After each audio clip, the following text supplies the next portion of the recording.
Olá, obrigado pelo tempo. A gente tem algumas perguntas rápidas. Primeiro, uma introdução, seu nome, sua idade, de onde você veio, onde você se formou, onde você trabalha.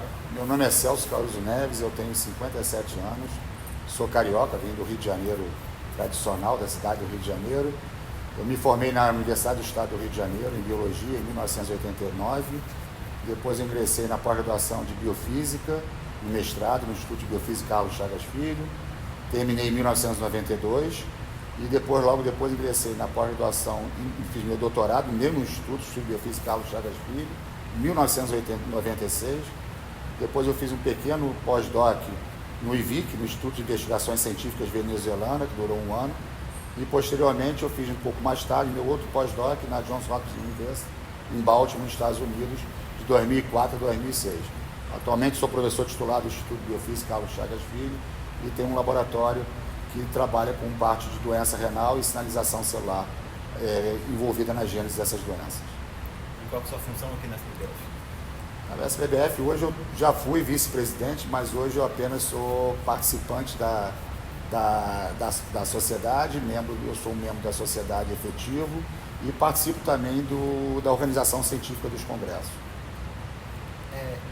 Onde você coloca a importância da SBBF como vetor de crescimento da física biológica? A SBBF, na verdade, foi a primeira sociedade científica criada no Brasil, né? Foi criada por Carlos Chagas Filho, que também criou o meu instituto, o Instituto de Biofísica Carlos Chagas Filho. Ela foi a pioneira das sociedades científicas no processo inicial de implementação da ciência no Brasil e, com certeza, a Sociedade de Biofísica teve papel em inúmeras sociedades, inclusive no desenvolvimento da física médica, que é hoje tão falada e tem tanto amplo desenvolvimento. Mas, na verdade, a física médica tem um berço na Sociedade de Biofísica, assim como todas as outras áreas de ciências da vida. Como você vê hoje a evolução da física biológica no geral, no mundo, no Brasil?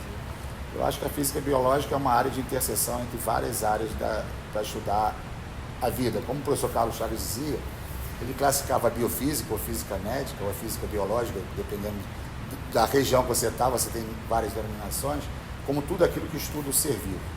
Então, se tudo aquilo que estuda o ser vivo vira biofísica, então é um processo multidisciplinar.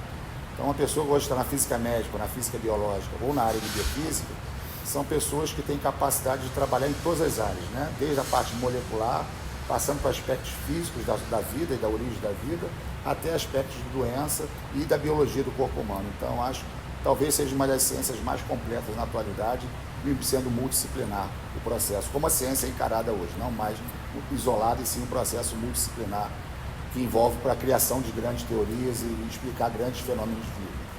E você acha que vai ser o futuro da ciência, essa conexão entre as áreas? Eu acho que já é o futuro, já é a ciência e vai ser mais ainda a ciência. Então, a ciência no mundo ela começou no aspecto macro, caminhou para um aspecto micro, caminhou para um processo individual. Então, você tinha o bioquímico, o biologista molecular, o biofísico, e hoje, na verdade, o fisiologista, hoje, na verdade, ninguém consegue explicar os fenômenos biológicos sem integrar todas as áreas de conhecimento.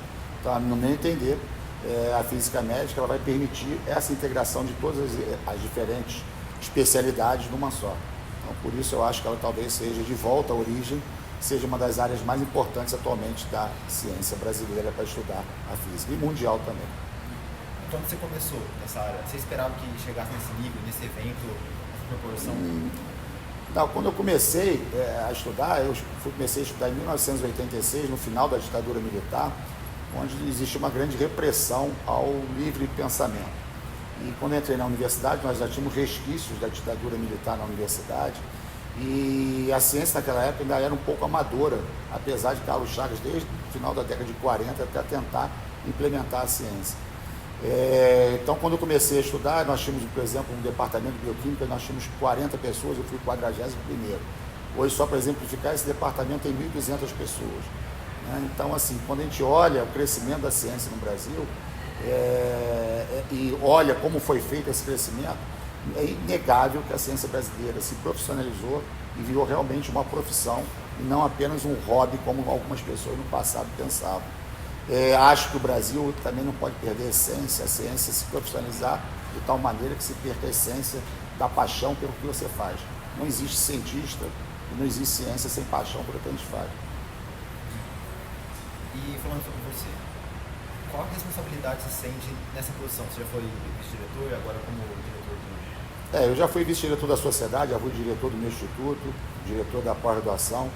Eu acho que a minha grande responsabilidade, né, no eixo da ciência, nós temos um grande papel que são duas linhas muito bem definidas, que é a formação de recurso humano, de alta qualificação, e pesquisa, a produção científica.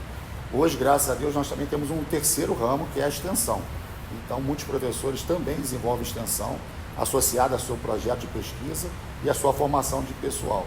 Então, esses três ramos são os pilares da docência no Brasil, têm se desenvolvido muito. Eu acho que eu, como qualquer outro docente, no Brasil, que é um país ainda em desenvolvimento, nosso grande papel, além de produzir ciência de qualidade, com competição mundial e levar nosso país tecnologicamente, nós temos um papel fundamental, que é a formação de recursos humanos. Então, se você pegar a quantidade de doutores no Brasil por 100 mil habitantes, né, é muito abaixo daqueles países desenvolvidos. Eles não têm um alto nível de doutores porque são desenvolvidos. Não, eles se tornaram desenvolvidos porque tiveram uma grande formação de doutores que aumentaram a sua capacidade tecnológica, o know-how e, consequentemente, o próprio produto interno bruto deles. Nesse sentido, como você acha que a SBPF pode ajudar os novos físicos e outras pessoas a conhecerem a área? Eu acho que a SBPF vai ter um grande papel de abrir as portas para que os novos físicos possam interagir com a área biológica e dar a essas pessoas visibilidade. Então, a sociedade científica, o papel dela é promover uma união, uma interação entre diferentes áreas do conhecimento na sua área de atuação, óbvio, e também permitir que novos jovens possam terem esse contato e ajudar na formação desses jovens. Então, um aluno, quando ele está no seu laboratório, fazendo sua pesquisa, por mais que ele possua colegas de bancada, que seja um processo cooperativo, ele não tem a real noção do que a ciência pode fazer quando ele não participa de um congresso. Quando você entra num congresso, que você se expõe, que você apresenta, que você discute, que você leva a sua teoria, as suas hipóteses, e você é testado, eu acho que é uma grande realização pessoal para o aluno, né?